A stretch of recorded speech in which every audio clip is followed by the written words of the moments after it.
Hi and welcome back to the channel. In today's video I'm going to go into the tools I've purchased in order to do some metal fabrication work on the Rover P4, and for that matter any other car I decide to restore in the near future. So without further ado, before I go on, the tools I've bought for a particular reason and the make, but this video is not sponsored by anyone. These are my own personal choices based on experience in the past. So without further ado, I'll start off with the big items.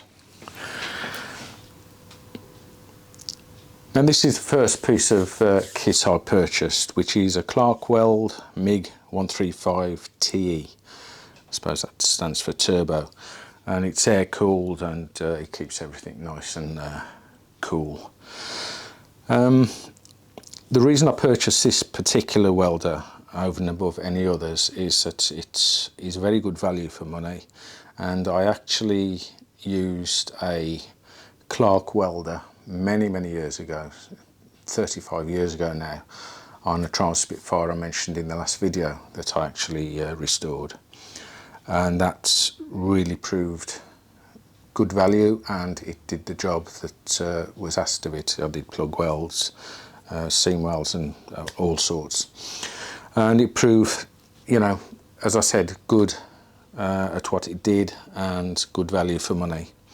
And this has been used to weld the bottom section onto the cross member of the Rover P4, which you might have seen in the last video, and it worked fine.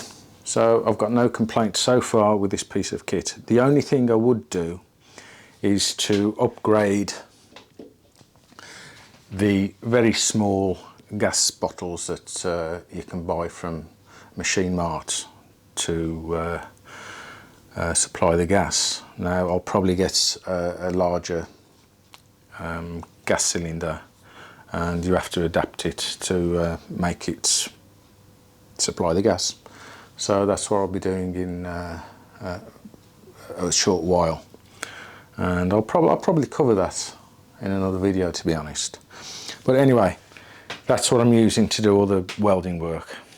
So now if I swing the camera around, you can see that I've also purchased an Airmaster. Let's see what is it now. An Airmaster 16550. It's a 3 horsepower motor, and it gives 14.5 CFM.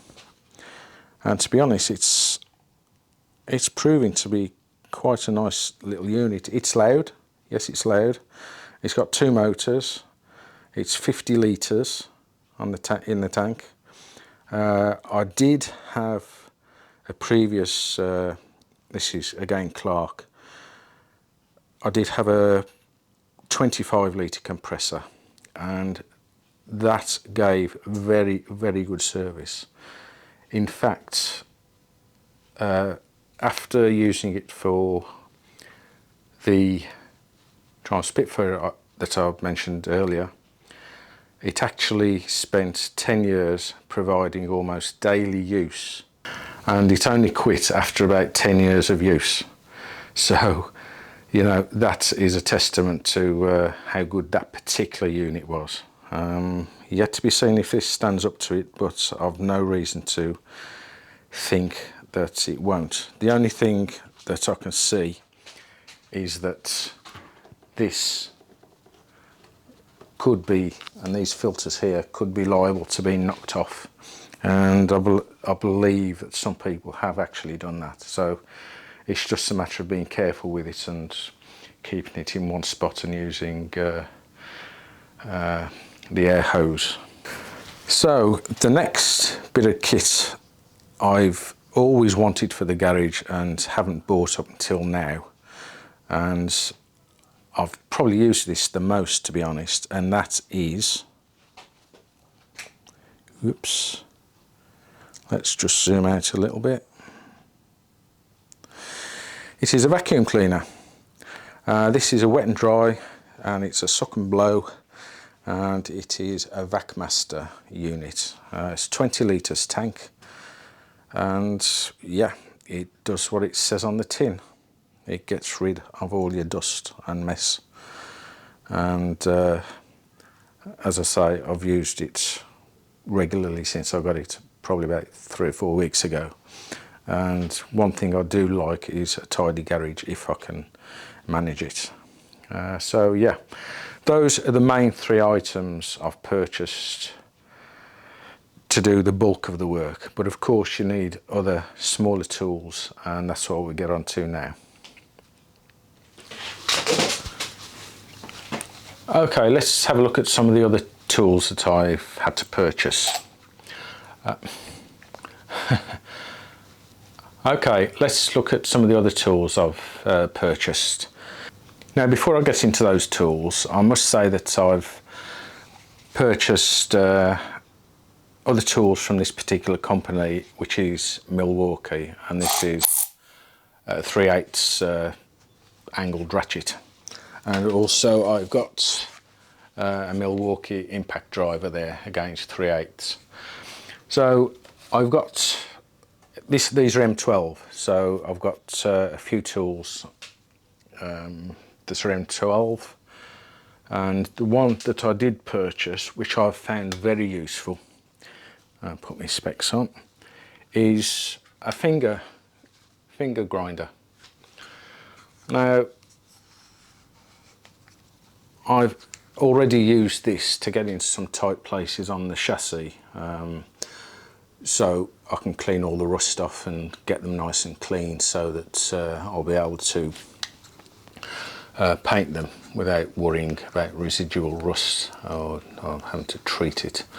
So yeah, I recommend buying one of these. There are plenty of other manufacturers, and I'll reiterate that I am not sponsored by any of these tool companies, and this is just my own personal preference from doing a bit of research on the various different manufacturers. But you pay your money, you take your choice. So the other, I'll go into an old tool I've got. Again, this must be 30 years old, and it is a small, I think it's 3.5, 4 inch angle grinder. And again, I had this when I was doing the work on the Triumph Spitfire, again 35 years old, and that is how old this tool is, and it still works and it functions as it should. So I'll carry on using it until it gives up the ghost. Now, you can obviously use this with different wheels, and I've used cut-off wheels on this, and it's got a grinding wheel on at the moment, and also the flap discs. And it's the first time I've used flap discs on an angle grinder, and I used them on the underside of the chassis to clean up, which you saw in the last video. If you haven't seen that, please go and have a look at that. And it cleaned it up really well, but I didn't use the Clark angle grinder for that. I used this rather heavy beast, which again is a Milwaukee 4.5 inch angle grinder, and this is a great piece of kit. It's heavy, and it's not an M12, it's actually an M18 tool, and it's a 5 amp battery, and this does really well. I mean, this is a tool, I think I use this tool to clean up underneath the chassis, and I also use a cut-off tool on this to cut the section out. And this is a really nice piece of kit. And also, if necessary, I didn't use this side handle. Screw that on. And it gives you a bit more stability depending on what job you're actually doing. Oops. So that's that piece of kit. What else have I got? Okay, air tools. I've got a selection of air tools that actually came with the original compressor I purchased way back when, and this was one of the items that I started to use quite a lot now, and that is an air supply to blow dust and all detritus out of difficult to get to places, especially if you can't get your vacuum cleaner in there to clean out what you want to clean out. So that is very useful. Also, I have a small, what size is this? 3-inch air powered cut-off tool, and again this is useful if you need to get into any small areas that you need to cut into the metal to cut a section out. So yeah, I have used this and it does what it says on the tin. Again, it's a Clark tool and they're very well made and pretty good value for money, to be honest. The other tool that I haven't used, which was in the same kit, is a die grinder. And again, if you need to get into small areas to cut into the metal, which you can't get access to with the bigger tools, then this is ideal. So yeah, looking forward to getting to use this at some point. What else have we got? I think that's pretty much it. Now, some of the other tools I probably need to get are a bending tool for bending the metal and shaping metal, and that is a subject that perhaps needs a video on its own. Now, I'm talking from the perspective of being a beginner at this, and you accumulate tools as and when you need them. And I managed to bend the metal to repair the underneath of the cross member there.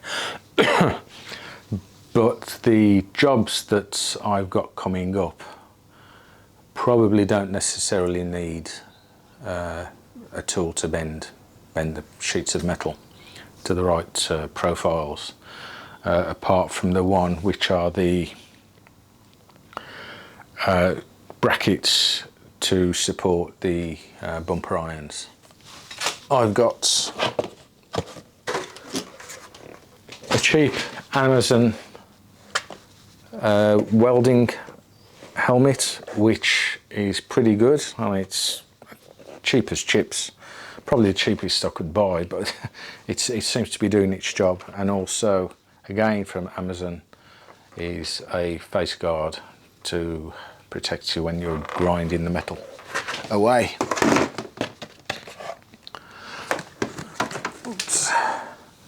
So I'm thinking now, while I'm doing this video, I'll probably do a part 2 of this at some time in the relatively near future, when I've accumulated a few more tools that I find that I can't do without, or it's difficult to achieve the finish that you need without them.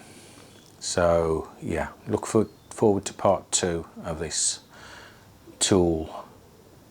It's not a tool review, because I'm not necessarily recommending these tools. It's what you need to carry out the work that I'm actually doing. So I hope you've found this video a little bit entertaining and useful, and well, yeah, thanks for watching. Please like, please subscribe, and I'll see you in the next one, where we get back onto doing some of the metal work on the Rover P4. So I'll see you soon. Cheers, bye.